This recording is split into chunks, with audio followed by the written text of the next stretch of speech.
Welcome to the Fantasy Formula 1 podcast. I'm Paul. That's Ben. Hey. And we are actually today going to be using fake money to buy real teams to win imaginary points. The reason why I'm saying that with a little bit of more zest is because this episode is all about tactics and strategy in Fantasy Formula 1, because I have come up with a play, a maneuver, a stack, a strategy, a two-game strategy of how to move your players around to get maximum out of 2 races. And you know what? And this is exactly why we're here. Because F1, and particularly fantasy F1, is fundamentally Darwinian. You have to adapt to survive. What worked last year will not work this year. And we thought that we had stumbled onto the best way to change from last year. Mm-hmm. And that worked for about 3 or 4 weeks. But guess what? Environment's changing again. And we have to adapt with it. Whatever defense mechanisms and whatever means of hunting that we'd figured out don't work anymore. And if we want to survive, we got to change the way we go about our week-to-week approach. Absolutely. And last week, after we got over all the craziness that was Canada, we started talking about some funky new strategy ideas, things that we hadn't considered before, that maybe involved straying away from Red Bull, Mm-hmm. maybe involved abandoning these stalwart benchmarks of kind of the livelihood here, and realizing that doesn't work anymore. Let's find something new. Let's get a little risky. Let's play with some fire. A lot of drafts from Sergio Perez. So Yes, at the start of the season and all of last season, you had your dynamite constructor, Red Bull. You had both of their drivers that were putting up points. Yeah. And at the start of the season, that was the way it was for Red Bull as well. If you have your lead driver, whoever wins gets 25 points, and then it drops off exponentially. Your first place in fantasy points is getting roughly the same points as the second two. Again, it's not right. If you get second and third, you get more points overall than first, right? Like, I get it. But as soon as you have now 3 teams competing for the top slots, you have Ferrari, you have McLaren, and you have Red Bull. Well, now as soon as you have your Red Bull team and Sergio Perez isn't necessarily in the top 3, and the points in the top 3 are getting split up around McLaren and Ferrari and Red Bull and Max. We're 8 races in. Max hasn't won 2 or 3 of the races. As soon as the balance isn't one team equals best, well, then you have to reevaluate it. Yep. Yeah. As long as he is unyieldingly dominant, Sergio Perez doesn't need to be amazing for Red Bull to still be your powerhouse. Correct. Canada notwithstanding, Ferrari is a threat because they have 2 consistently solid drivers. McLaren is a threat because now they have 2 consistently solid drivers. Yeah. This all has to do with fantasy playing. Right? Yes. This has to do with fantasy points. If you're on there and you want to be mad at us that Sergio Perez is a great driver and he's worthy of the 2-year extension that Red Bull gave him, I agree. He's second best last year. But in fantasy world, as soon as Max Verstappen is number 1, Sergio Perez is 5-3, maybe in the podium. As soon as Max Verstappen is anywhere outside of the number 1 spot, Sergio Perez is not beating him. Yeah, and we'll jump back into this in just a second, but I got to break in here and and put my new guy hat back on, and just say with Formula One. Again, this is my first time tracking along week to week, and I've watched through all the Drive to Survive stuff. But I don't think it was until just this past week that I've truly realized just how much the mentality of this sport is. What have you done for me lately? Ooh, yeah. We have drivers that we hope do better. That that it feels like they get chance after chance after chance, or they switch to another constructor, and maybe they'll do great things here. Well, maybe they'll do great things here. Well, maybe if they just get a fresh environment, and some of that can carry on. But you look at Sergio Perez. Again, he was the number 2 driver last year. And now this year he's had 2 bad races in a row. And we're dumping on him. On him. Yeah.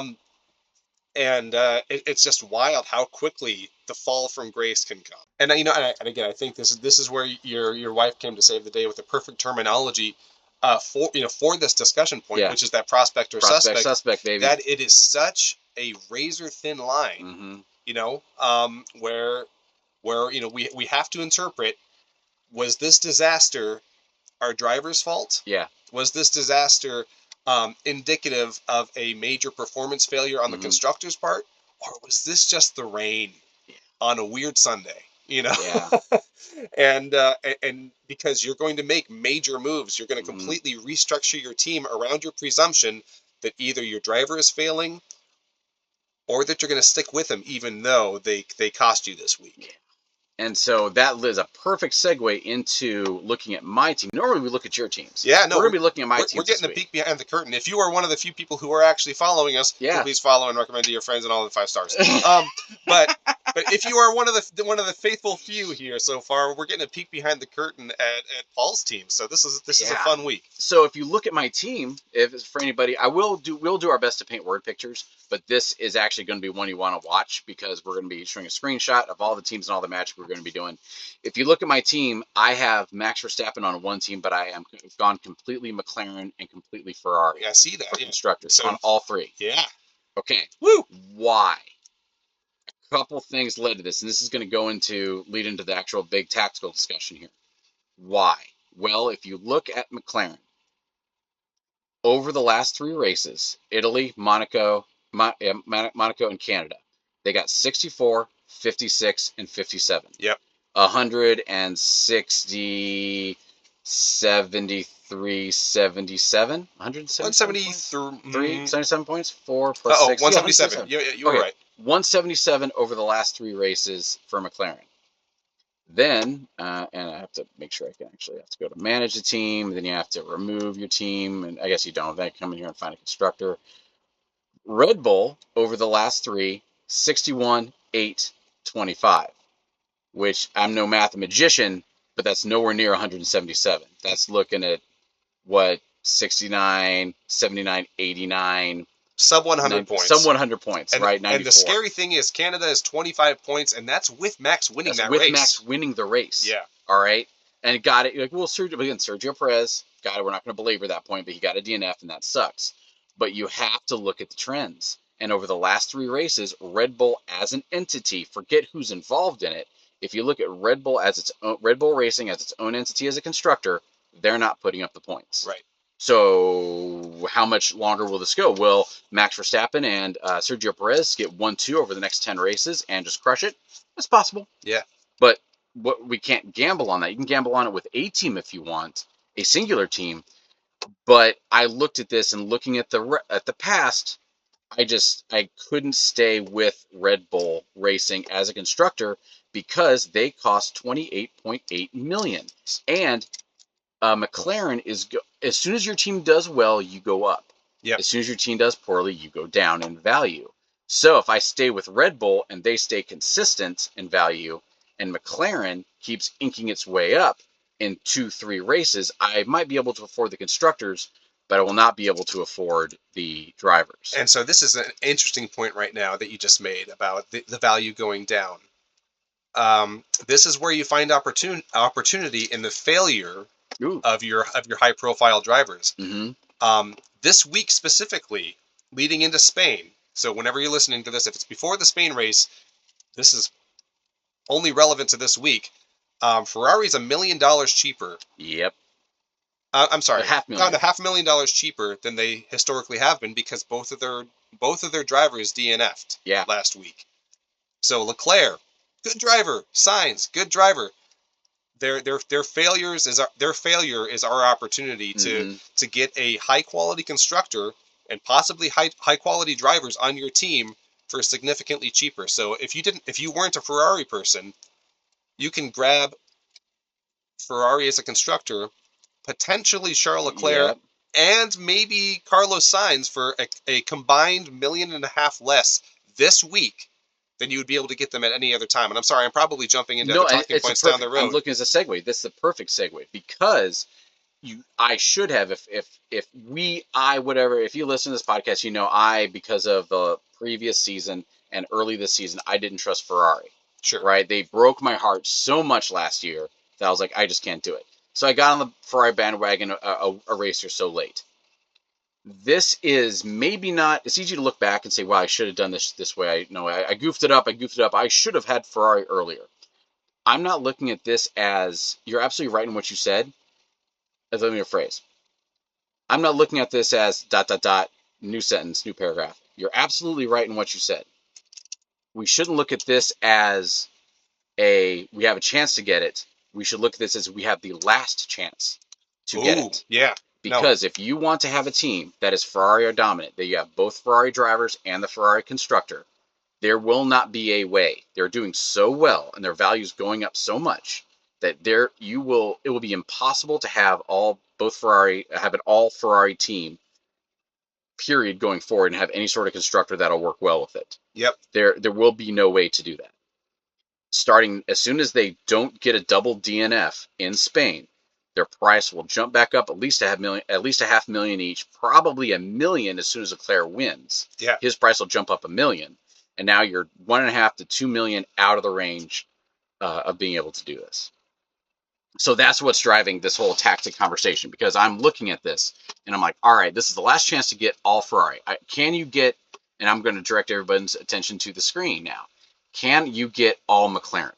So we're going to go ahead and we're going to play the game. First off, and this is what everybody can do, and feel free, I'm going to be kind of on a roll, so feel free to jump in anytime. Oh, no, we'll do it, yeah. So if you delete all of your people without saving, don't save. If you delete all of your people, the value of this team is $111.6 million, which means the value of the team has gone up by $11.6 million. Correct. I checked, so I have a team that I purposely get into the negative every race. I want to keep them at the bottom so I know how many teams there actually are in the league, so that way I can do my stats accurately. Okay. Oh, so did you zero out that team? I zeroed out that team as well. To see what your cumulative value is and what you're working with. And they're in the 110 to 113 million. Oh, so wow. All the value, the field's value goes up. Okay, so even if you have zero judgment and zero instincts for this game, you can do this. You have more money than you started with, which means this discussion is not out of reach for you. Correct. You can do this. The only way you lose money with this is if you're, for example, right now, if I went heavy Ferrari last week and they down took $500,000, I'm like, well, no, forget Ferrari. I need to go back to Red Bull. I jump on Red Bull. They down tick $500,000. Ferrari upticks $500,000. Now I can't get them back. Okay. So if you stick with a team, everybody kind of goes up and down, relatively similarly.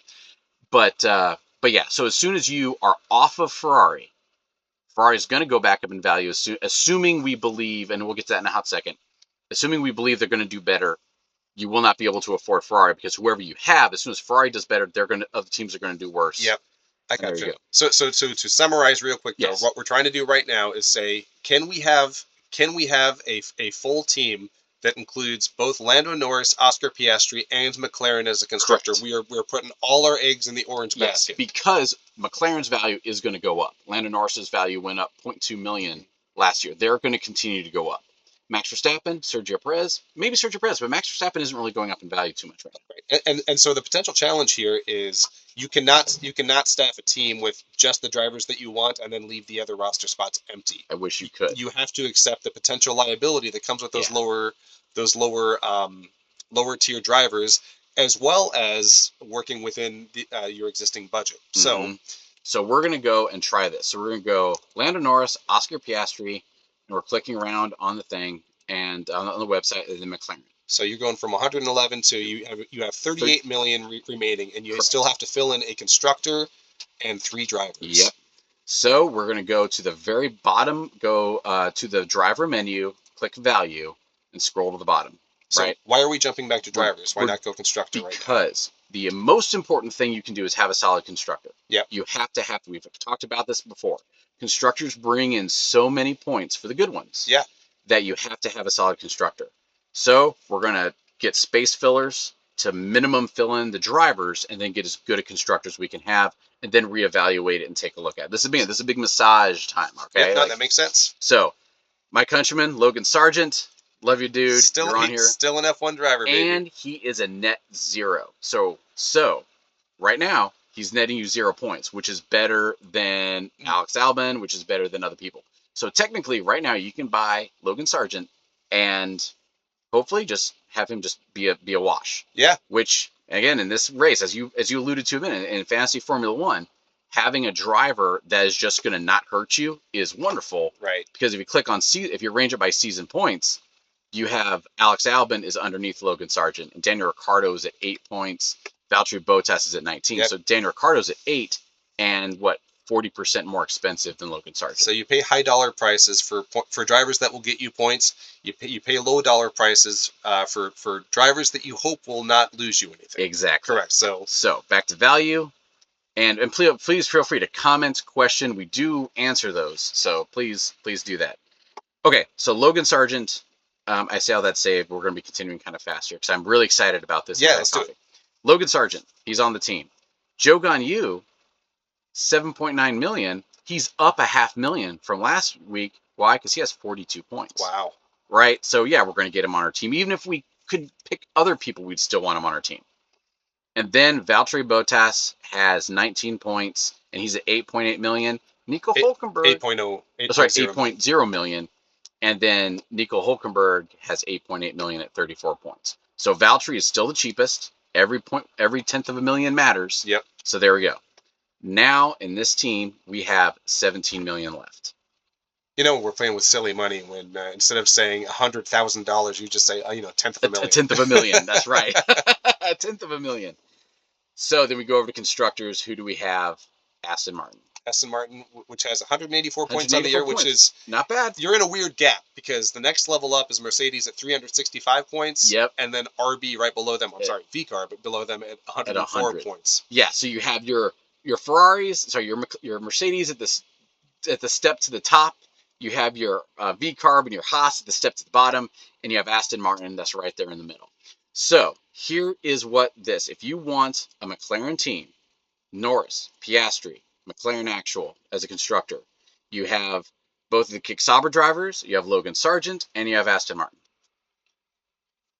I have my opinion. What do you think about this team? Because we're gonna find this team that we want, and then I'm gonna explain why we're going into both drivers to the same constructor. Well, what do you think about this? I like it because what I don't like about so right now I'm going to look at the liabilities first. Yeah. So Kick Sauber, I don't like them in general, but it's because of their constructor level performance issues.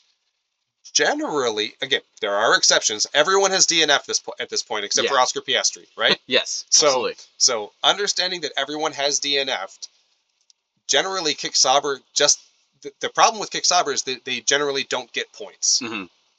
And if that's the worst thing that they do, I'm okay with that because this team is based entirely around your top two drivers. Exactly. So as long as they're not crashing, I don't care what they do. They could do donuts.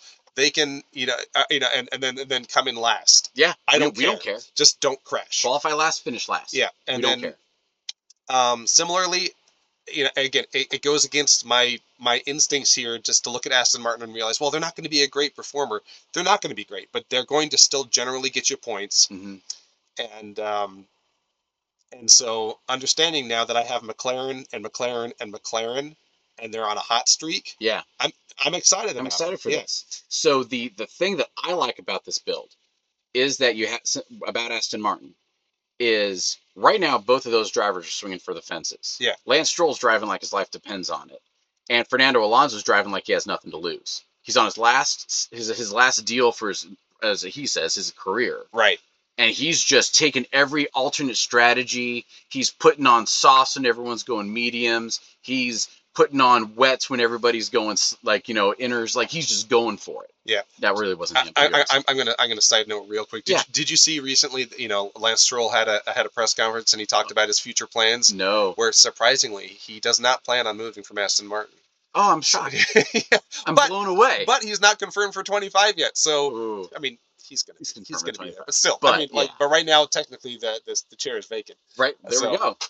But then so Aston Martin is right there in the middle. But if you've watched them before, and especially you don't want to bet against Fernando Alonso, right? They have a lot of money. So if you're looking for a gamble, so what I like about this build, we're gonna call it the McLaren build. What I love about this let me make sure I can't get somebody better than Logan Sargent. Love you, bud.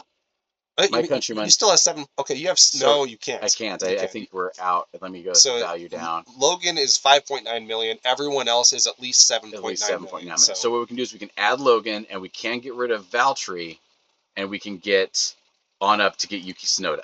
Oh, that's great. There we go. We'll do it that way. Okay, and Yuki's got 47 points. And Yuki's a strong V-carb player. So here is our.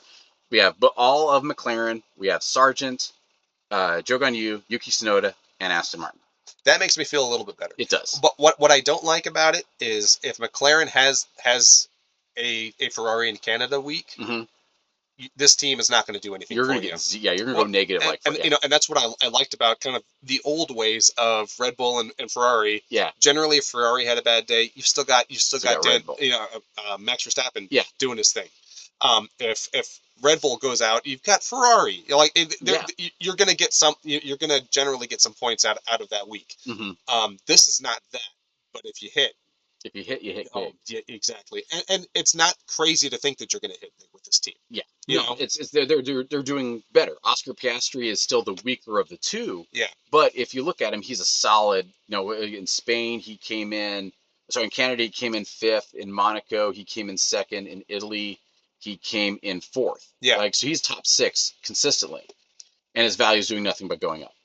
So here we have this great team, and the reason why you would do this, get this team, and the reason why what's spawning all this, and we're going to have the two teams. Actually, we're going to go for both teams.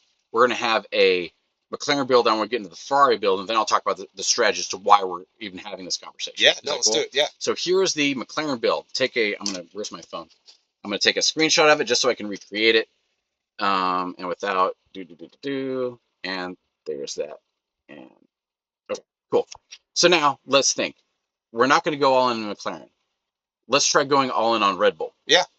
And see where that goes. So we already established that those 3 guys are probably the best bottom drivers, right? Valtteri, Joe Ganyu, and Logan. Well, so I'm excited to see what we're going to do here, just because right now Ferrari has dipped in value both across the constructor and both drivers, again, just for this week. And so I'm very interested to see what we will be able to afford from a constructor standpoint, and also from our remaining 3 drivers. Yeah. So we're going to do Red Bull first. I might have misspoke. We're going to do Red Bull first. Oh, okay. Just because I want to drive this point home that we're kind of screwed. So there's Williams. All right. Okay. The best we can do is kick Sauber. Yeah. If you want to have an all Red Bull heavy, you can do it. Red Bull Racing, McLaren, and Sergio Perez. The best constructor you can get is kick Sauber. Yeah. All right. Especially since the reason we're talking about this is that Red Bull hasn't been producing. Right. So we're not going to discuss this build anymore. If you really, really, really want to, if you really, really, really, really, really, truly think that Red Bull's just in a slump, give them another race or 2, that they'll pull it out. But I wouldn't, because I did a lot of digging over the last week to see who is expecting upgrades on the horizon. Yep. McLaren's bringing upgrades. Ferrari's bringing upgrades. Mercedes is bringing upgrades. On the rise. Red Bull's not. Yep. So we're going to not discuss this anymore. We're going to assume that the only valuable piece at Red Bull is Max Verstappen. And let's just break for a moment here, because ultimately we're not even going to touch on this episode, but we've been talking all season long about how Mercedes is at least 2 years behind. I think that talking point is dead. And it is. And actually, we're going to you're looking at a crystal ball, because we're bringing in Mercedes hardcore here in a minute. Oh, interesting. Yeah, okay. Here we go. Okay. So then this is the part that gets me excited. Okay. So this is. Are we doing Team Ferrari now? We're doing Team Ferrari now. Okay. Cool. Okay. So we're going to add Ferrari again. We're back. We cleared out the screen. Go online on your phone, on your computer. Get rid of everybody in your team. Don't hit save. It won't let you hit save. But don't hit save. Going to the drivers. Now, we're going to go Charles Leclerc. Oh, there we go. Well, come on. I promise I know how to work a mouse. Carlos Sainz. Okay, so we got all the red. I got all the red. We're going to go down to the bottom. We're going to have Logan, Joe, and Valtteri Bottas. And so we got one constructor left, and we got $22.9 million. And we can afford Mercedes. Okay, here's why this matters. We were just talking about before, McLaren's the new hotness, right? They're doing great. They're on the rise. They're exciting. They've got these young drivers who are cooperating well. They've got bright futures ahead of them. The car's driving great. Why wouldn't you go with them? Because Charles Leclerc is cheaper, Sainz is cheaper, Ferrari is cheaper right now, and when you drink that red Kool-Aid, you have just enough money left to jump from Aston Martin, which had. Can we scroll down just a little bit? Yep. You go from Aston Martin, which has 184 points on the year.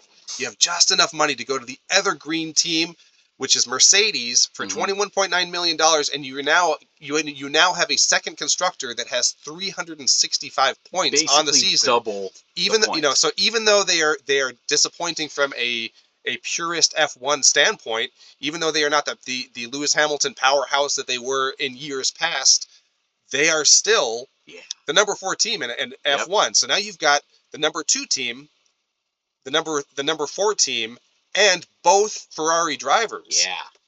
So this is the way to go. And we're going to go ahead and drop Valtteri, because if we have that 1 million left, now we have 9. We can get Nico Hülkenberg. Okay, and so now you've got a little a little bit of diversification among your cheaper drivers, which is a healthy thing. And again, Haas drivers have been doing good. They have.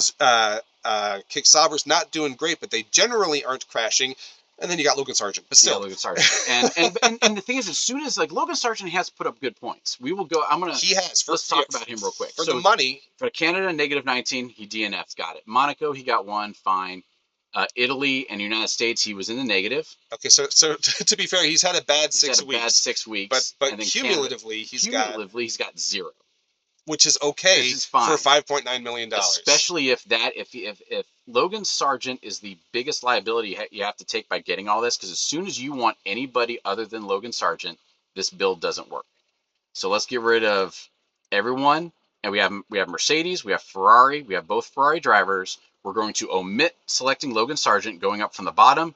Zhou Guanyu, Valtteri Bottas, and you can't take Alex Albon. And you wouldn't want to take Alex Albon. And that's exactly it. That's what makes fantasy so squirrely compared to the rest to regular Formula One. Yeah.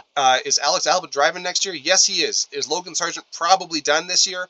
Yes, he is. However, Logan Sargent's cheaper and less of a liability than Alex Albon from a fantasy perspective. Yep. So don't cringe when you get him on your team. That's not a bad thing. No. So now here's the cool part. Here's the part that I really love about this, right? I am going to accept this, that this is the team that I'm going to have. So first off, you have your 3 teams in your lineup, right? So I'm going to backtrack. We're about to come right back to this. So now we're back to the main screen. You have your team 1, team 2, team 3. Okay. If you look at the leagues, the global league, so if you go to leagues, then go down to public leagues and starter leagues. The global league, this is the one that really truly matters. This is the one that as soon as you're in, no matter what country you're in this league. Yep. And this is the one that I personally have chosen as my metric of how well I'm doing. Sure. My first team is ranked 37,000 change. My third team is ranked 30,000 and change. My number 2 team is ranked 67,000 and change. So my number 2 team is doing substantially worse, in quotes, than all my other teams. Yep. And why? Well, because my best team is doing has 1,800 points. My second best team has 1,776 points. Third team is 1,704. So I'm basically 100 points off. Yeah. And that it dropped me that much. Why did that happen? Well, we can go back and look. And this isn't alibi time. This is me kind of explaining what went on. Let me go to completed weeks. Let's look at what happened. In Canada. Yeah. So my second team, I got 58 points because I was big into Ferrari and it dropped. And then the week before in Monaco, what did I do? I had both Haas drivers. Oh, that's right. I took 3 DNFs in Monaco. And don't get me wrong, I'm heavy into, I still believe in Haas. Oh, sure. But because that team 2 double tapped all those DNFs, my team 2 is substantially behind. All my teams hurting now? Yeah. Like my team 1 took 75 points, in Monaco, and the other team took 81. Like Monaco just sucked. But that stacked on top of Canada, that's why all this is going down with team 2. So there's that. So now back to the teams, back to race weekend. Okay. What I want to find some way to give an edge, right? I love this game. I love doing this. And the edge naturally comes with the chips. Yes. As we've talked about since the very beginning. You have your offensive and you have your defensive chips. You have your wild card that enables you to replace all your drivers regardless of your negative point penalties. You have your limitless, which allows you to replace all your drivers without your negative point penalties and eliminates your cost cap. But after your limitless, it reverts back to whatever your team was before. I see. Okay. And then you have your 3x, which gives you a 3x DRS instead of just your 2x, in addition to your 2x. But to use it right, you have to have 2 drivers worth adding your DRS to. And that's exactly it. In most of these constructs, since you want to prioritize 2 strong constructors, it really nullifies the ability to use your 3X effectively. Yeah. So this is where this week is so crucial. Mm-hmm. And why, again, if you take nothing else away from this, go full Ferrari, because you can go full Ferrari and have another good constructor, and now you've got two good drivers where you can actually utilize. Okay, so real quick, so would you go 2X on Sainz, 3X on Leclerc, or would you switch that? I would do 3X on Leclerc. Okay, and the reason why, just because he's doing better. Yeah, and he's generally more consistent. He's generally more consistent. They all got. And don't get me wrong. As soon as they get a double DNF, if we use the strategy, then both Ferraris get a double DNF next year. Oh, for sure. But then you're out. Yeah, but again, I think Sainz is the more exciting driver, but Leclerc is going to be, he's your points leader. And and then here's the trick. We need to get, as soon as we make this change now from a single driver, 2 strong constructor to a 2 driver, 1 strong, 1 Mercedes questionable. Sure. When do we make this change? We have to make this now. Otherwise, we're not going to be able to afford Ferrari. We're taking that as a given. So I came up with a spreadsheet because I love my spreadsheets. My wife gave me a mug that said, like this calls for a spreadsheet. Right, and I love this mug. Oh, I thought you were going to do. I should have had it. Did you ever see the Excel spreadsheet one that says "freak in the sheets"? No. Okay, that's awesome. We'll get to that one. So we're looking at it about chip. So we need to figure out the best way to utilize these chips. Right now, we can get Ferrari. Right now, is the time to make sure I'm organized. Right now is the time we've established to get both Ferrari and your Ferrari driver, your Ferrari constructor, and both Ferrari drivers. Yes. That means we can use the 3X. Yes. Which is good. But we also, so again, I want to make sure I'm saying this right. What circuit do we use it on, and when do we use it? Well, now we're kind of being forced to use it. Go ahead. Oh, no, we may not be being forced to use it. Oh, wait, why are we being forced to use it? We're not being forced to use it now. Sorry, that's the wrong word to use. We're not being forced to use it now, but we're being forced to adjust our team to this 2 strong constructor, 2 strong driver team. Because it's the bargain bin. Because it's the bargain. Week only. Yeah, exactly. Unless they double DNF again, which don't do that. But I know the answer to this. Okay. We don't use the 3X until it's a sprint race. Exactly. Yes. That's where we're going. Okay. So you don't use your 3X until it's a sprint race. You don't use your limitless until it's a sprint race. Correct. Because that's the best time because you get more points. And how many sprints do we have left on the season? We have 1, 2, 3, 4. Okay. So which sprint race do you use it with? And this is proprietary information, which you can get by looking at your screen right now.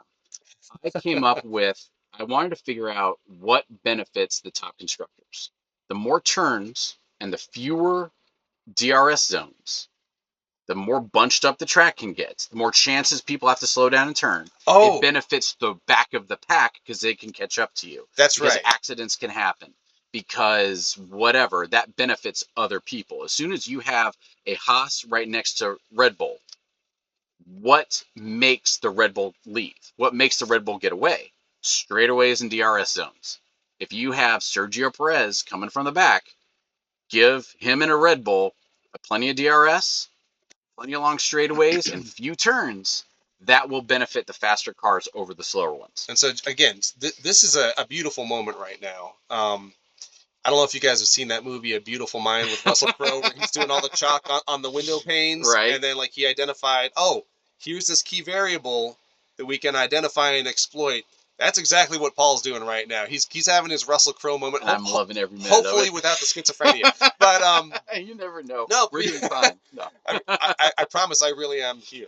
And, okay, are you sure? I mean, that's what his imaginary friends also said. Right. But that's a very valid point. No, I'll be your Paul Bettany. But no, this is great. So these are 2 identifiable and performance established benchmarks that demonstrate where words is hard. Words is hard. I love it. No, that's right. But this is effectively demonstrating something that you can identify where it will be more effective to use your 3X because this is where that will make that difference. Exactly. Okay, cool. Thank you. The next part of it is I have my spreadsheet. I have the number of turns in one column and the number of DRS zones in the next column. Yes. More DRS zones equal better. less turns equal better. In Spain, coming up this weekend, you have 14 turns, which is minimum. I think that's like one of the lowest. The lowest ever is around 16, and they have 11 turns. I got one 10 in Austria. Oh yeah, where's that at? We already happened to it, right? Nope. Did we? No, we have go up. Right. 2 more. Oh, you went too far. There's right there. Yeah, 10 in Austria. Yeah, cool. So 10 is the minimum. Usually they're around 14, 11, whatever. And Austria happens to be a sprint weekend. Yes. And Austria has 3 DRS zones. Ooh. So the Venn diagram is lining up. 3 DRS zones, only 10 turns, and sprint. So high DRS, low turns, sprint. And a sprint weekend. That is the time to use your limitless or use your chips. Round 11, not Spain, but the next weekend, is the round to use your chips. Interesting. All right? Yeah. So that's my deduction. So I'm going to go heavy. I'm not going to go all my drivers limitless, because as soon as I want to have one team that'll at least still be okay. I want to kind of do varying strategies, right? Sure. But so you have the limitless chip, but you also have the 3X chip. What do I want to do for the rest of the season? Because limitless, remember, reverts back. Yes. So if I want to have a team that's heavy Ferrari with Mercedes for the rest of the season, now is the time for me to be able to afford it. Yep. So lots of stuff working here, and I know some of the comments I've gotten online is like, dude, like unless you're a mathematician, I can't understand what the hell you're saying. What I'm saying is there's lots of stuff. So I'm going to reiterate: we want Mercedes. Sorry, we want Red Bull with Mercedes. Mm-mm. What am I talking about? Sorry. Okay, we want Ferrari. Correct. Ferrari constructor, both Ferrari drivers. We want Mercedes as the other constructor. Yep. This is the last time to be able to do it. Mercedes is going to get better. Mercedes is going to get better, and Ferrari is going to go back to their original value. Correct. And we want to have them for the rest going forward. Next week, not this coming race in Spain, but next week, we want to use our limitless chip. Or do we want to use our 3X chip? Exactly. You know what? I don't know. So Spain has 2 DRS zones, 14 turns, and it's not a sprint weekend. I mean, 14 is still on the lower end. Yeah. You've got two solid drivers. Mm-hmm. I mean, it's not a bad week to use your 3X. Not a bad week to use. It's also not a bad week to use limitless. It's just not a sprint weekend where it has a max thing. So limitless, you can choose whoever you want, right? So limitless, you can choose absolutely whoever you want to do on it. You can pick anybody you want, so you can fill in your slots with all Ferrari, all whoever. There's no cost cap. Gotcha. Yeah. So, and this is where the strategy kind of comes in for you and me. Yeah. If you're looking at this screen that we've had here, I can go ahead if we make this. So we've already agreed that we need to make this decision now. If I use the limitless chip for, I want to make sure I say this right. I want to go back to where's my screen. So right now we have to make this. Okay. See, this is normally we would go ahead and stop and then restart this recording, but we're not going to do that. Because we're also recording the screen right now. We're also recording the screen, so we're going to keep everything sunk up. Yeah. So, do we use, if we were to use limitless now, this is what I was trying to go for. Sorry, I knew I was getting it. If we were to use limitless now for this week, that's a strong week to use limitless, right? You have 14 turns, you have 2 DRSs. Yeah. Next week, when we want Ferrari to go 3X at the Australian Grand Prix, which has the sprint, which has a sprint, which has a fewer turns, which has more DRS zones, we couldn't afford them because their value is going to go back up. Correct. So we need to buy them now. Okay, so yeah, so we do that. We lock in the team now. Lock in the team now, and then hit limitless. So let's go ahead and lock in the team now. Okay. I'm doing this real time. So there we have the new team.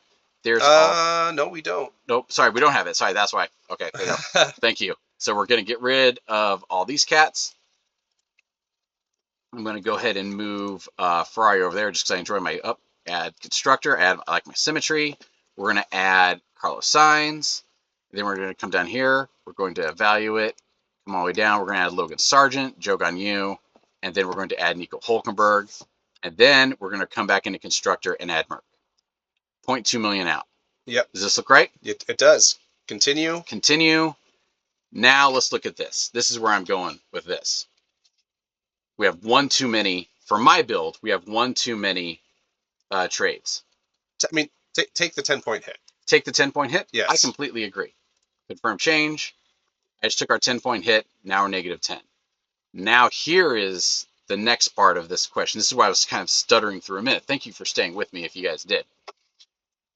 Do we use the 3X chip this week, assuming they're going to be good? Or do we use the Limitless chip this week to erase that negative 10-point debt and throw in McLaren and all of that in here? Because right now, if we were to, we just change it. So this is going to be what it's going to revert back to. Sure.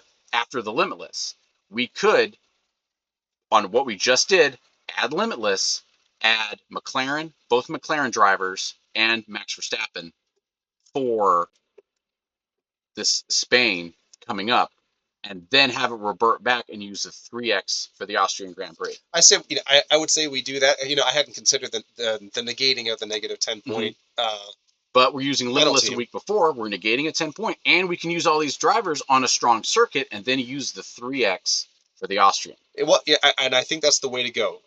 Because on a sprint week, we have talked multiple times about how different constructors prioritize the sprint weekend differently, and this is kind of the chance for some of those lower tier constructors to score some extra points. Yeah. So yes, everyone's racing, everyone's in it, everyone's giving their best ish, but this, there's going to be a lot of strategy involved with tire selection, prevailing circumstances there. So they're still going to have their eyes on the Grand Prix prize, not the sprint prize. So you can't rely, I don't think, as much on consistent performance across all of your heavy hitter Limitless drivers on a sprint week. I think you're going to get a lot more bang for your buck with the team that we just selected, and 3Xing those few reliable performers that we have selected there.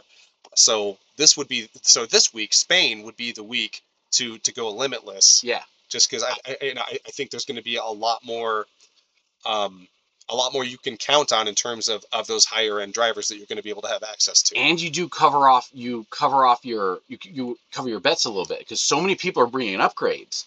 Right now, Ferrari had a really rough weekend. If I keep Ferrari now, but I bring in McLaren, then as soon as Ferrari has a mediocre weekend, while they're getting their feet back under them, McLaren does well, there we go. Sure.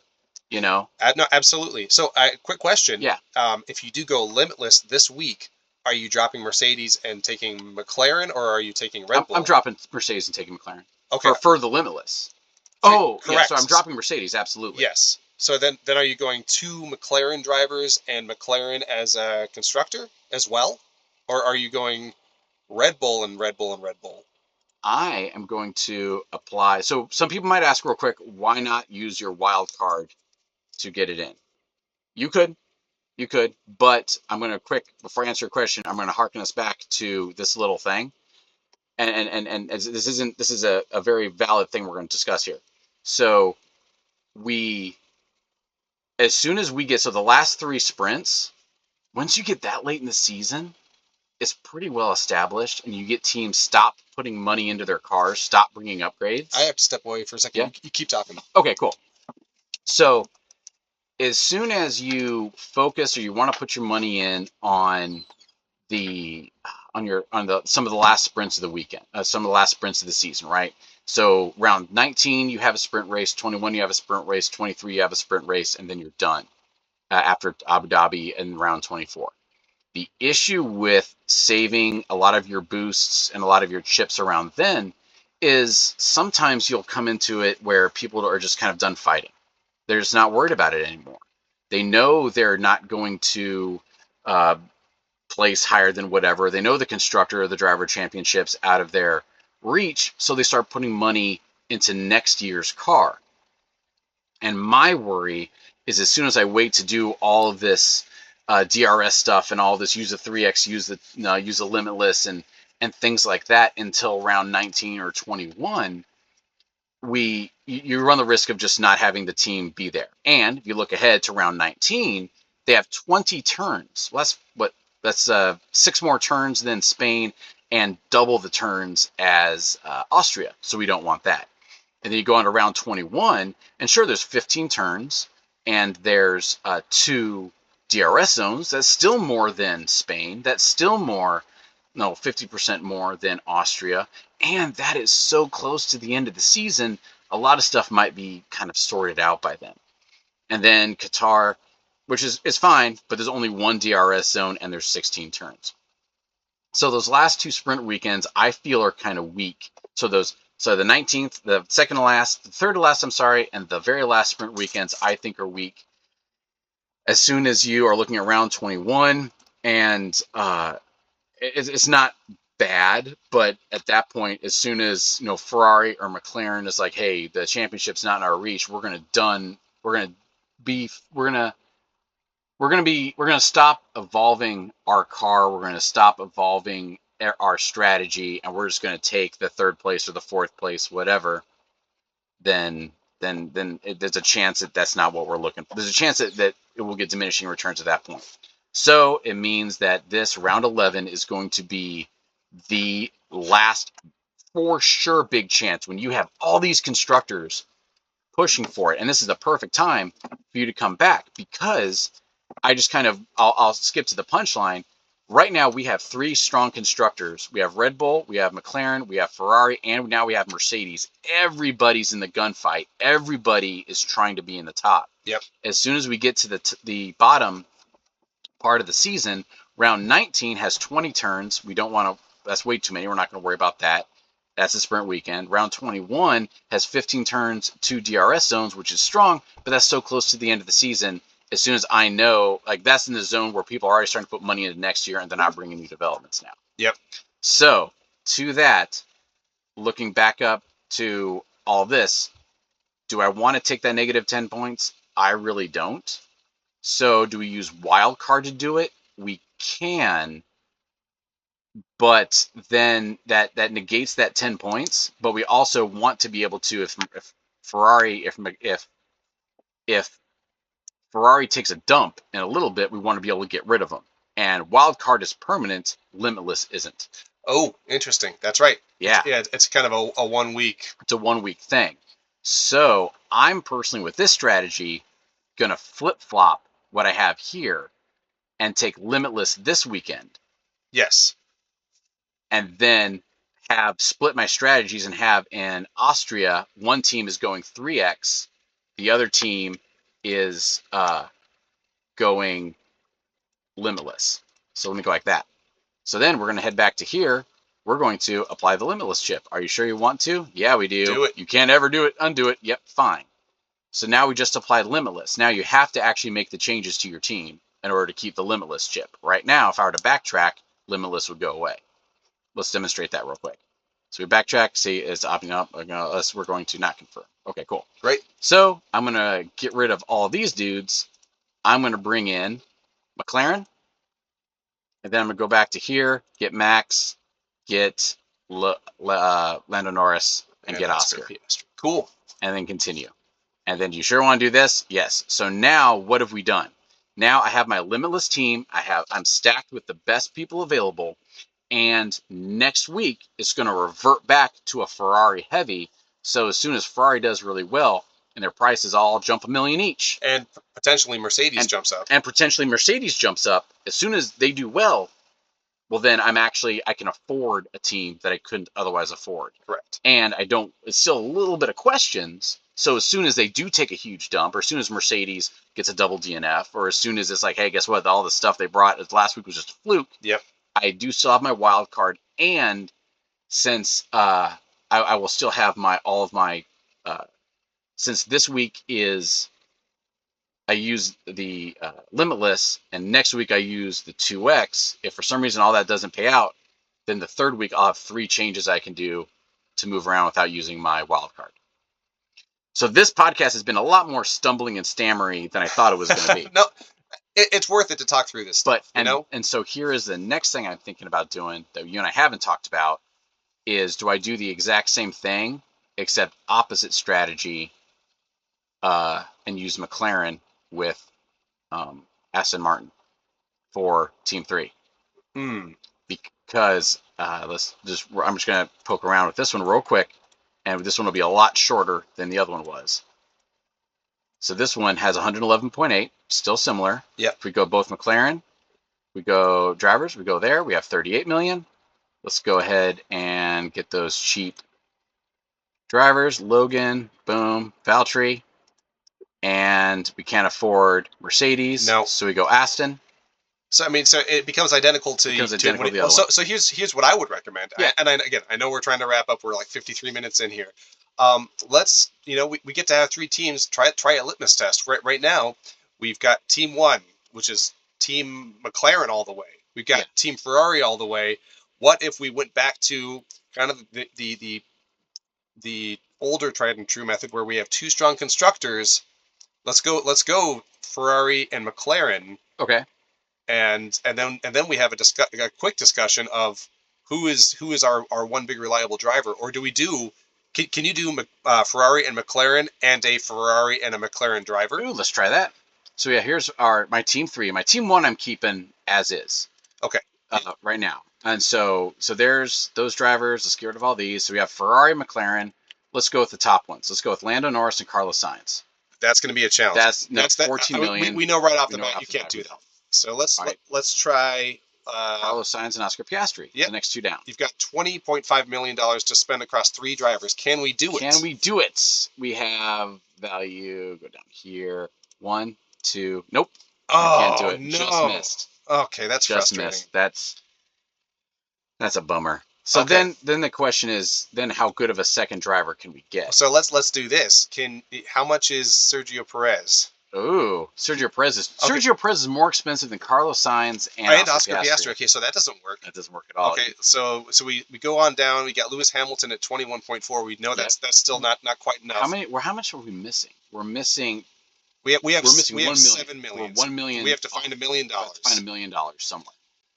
Okay, so then we can go ahead and George Russell looks like is where it goes. Drop Oscar. Or George Russell. Dude's got 148 points. It's not a terrible number 2 driver. If you want to have enough.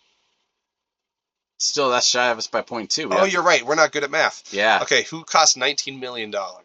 See, it's gonna be disappointing. This is the problem. It's a huge drop off. So, where's Fernando? Fernando Alonso, 16.7. But look at the point drop. You go from 148 points at George Russell to 91 points for Fernando Alonso. And again, love Fernando, but here's Charles Leclerc. We'll get him. So we can get Charles Leclerc and Fernando Alonso with both McLaren and Ferrari. That's not bad, but it's not nearly as sexy as you'd want it to be. No. And again, these guys are both an issue is, and we haven't discussed this, is since all the points are a zero-sum game. Yeah. The better, now that you have McLaren, Ferrari, and Max Verstappen and Red Bull all fighting for those top spots, it's going to be real easy to basically all the value, now that you have, especially now that you're getting Mercedes up there, but now that McLaren's in there, the value of everybody goes down because all the points everyone else is going to be bringing. Right.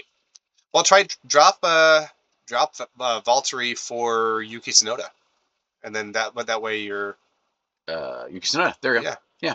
We can do that. That's not bad. We might be able to drop Logan for Valtteri? No. I was hoping to get the... Yeah, no. Yeah, you can't. Can't do that. But that's not a bad team. It's not. You've got 2 solid constructors. You've got a driver that's consistent with one of your constructors, so you're going to double up on the points there. Mm-hmm. Fernando Alonso, you could do a lot worse. But again, he's just that pitfall of that middle of the road fantasy driver that it's not going to be worth the money. And he loves those, and I love him as a driver because he's always gambling, he's always pushing, he's taking the alternate strategies, he's taking the race to Verstappen. He knows, like it was one of the races recently, everyone else is like, oh, we're on hards and or mediums and we're gonna keep it going. He's like, nah, I'll throw softs on and we'll make Max Verstappen beat me. Yeah. And he did. Yeah. But still, like I love it, and as soon as his gambles had paid off more, then he'd be an easy win. If he had gotten maybe another, how many points does he have now? He has 91 points. As soon as he was up there with George Russell, as soon as he had another 40, 50 points on him, he'd be front and center on a lot of the teams, I think. Oh, for sure. But he just hasn't. So I'm not going to pull the trigger necessarily on this one yet. Sure. Because my thoughts are, you have that Ferrari team that we just had, and as soon as you have this McLaren heavy team, that has to have Valtteri on it, then we have to come in here and we have to have Aston Martin. Yeah, and this all filters back to when you're playing this game. Are you trying to have 3 competitive teams, or do you have one team that you really truly want to be competitive, and then the other one is your Jekyll and kind of Jekyll and Hyde. Let's put some liquid paper on a B and see what happens. And I guess the point is well made that we made before. If you really want McLaren to do, if you really want to have, like, we are 0.2 million away from being able to afford to have a McLaren-centric team, period, with any sort of constructor that's even marginal. So now, after one more race, as if Lando Norris or Oscar Piastri place in the top 3, the value of McLaren, Oscar, and Lando are all going to go up enough, and you'll have to go to Williams or something to be able to afford it. You'll have to be down to Haas or Alpine to be able to afford this setup. Mm-hmm. So if you want it, this is one of the last weekends to be able to afford it as well. And this is where Aston Martin is such a frustrating player, across both constructors and drivers. It's like, look at all 10 constructors as like a set of nunchucks. On one end you've got your top 3 teams, and then there's this drop off, top 4 teams, and then you got this chain link right here. This is Aston Martin, and then you've got your lower constructors, and there's just this gap between them, and Aston Martin's on their own little island. It's so weird. It's So this is what we're looking at right now. And I'm just going to go and revert back to whatever I had before. So this is my last team. The team we're just messing around with, my team 3, is the last team I have with Max Verstappen. Because he's doing fine, 37, 13, 35. He's not doing bad the last 3 races with 40 in the United States. Oh, not at all. He's still Max. But the problem is, as soon as you look at Charles Leclerc, again, last week notwithstanding, Max is about comparable, maybe a little bit more. Correct. So is that worth the difference? I think he's still on. That's my Max team. I have my Max team, I have my Norris team, both of those, and then I have my Charles Leclerc team, and the Charles Leclerc team has all Ferrari, Max team has Ferrari, McLaren, and Ferrari, McLaren for the Norris team. Yep. And this is where I'm at going forward. And so I'm going to run the Limitless right now, and then I'm going to run the 3X next week in Austria. And I might go ahead and do another thing where I'm running like a McLaren. Ooh, let me check this team. I know I keep adding stuff on here, but as soon as we were to get rid of Esteban Ocon and these 2 Haas drivers, and then add Oscar Piastri, then I still don't think. See, I missed it by 4 million. So then if you drop Ferrari, I think I'm just missing Mercedes. I'm missing it by 1.1 million. Gotcha. So anyway, we can continue to go down the rabbit hole here, but we've crossed the 1 hour mark. If you've stuck with us, thank you for doing that. But you've definitely, again, if you have stuck with us, you've definitely gotten a very interesting one-time only inside track on how to attain Ferrari and Mercedes and make it all work for you. And this week, and again, if you're following along all the details, you've got your next 2 weeks laid out for you in a way that could pay off in an insane way. So unless it rains and then everyone just crashes again. Oh, I mean, you never know what's going to happen, but in as much as you can calculate this out, it has been calculated out.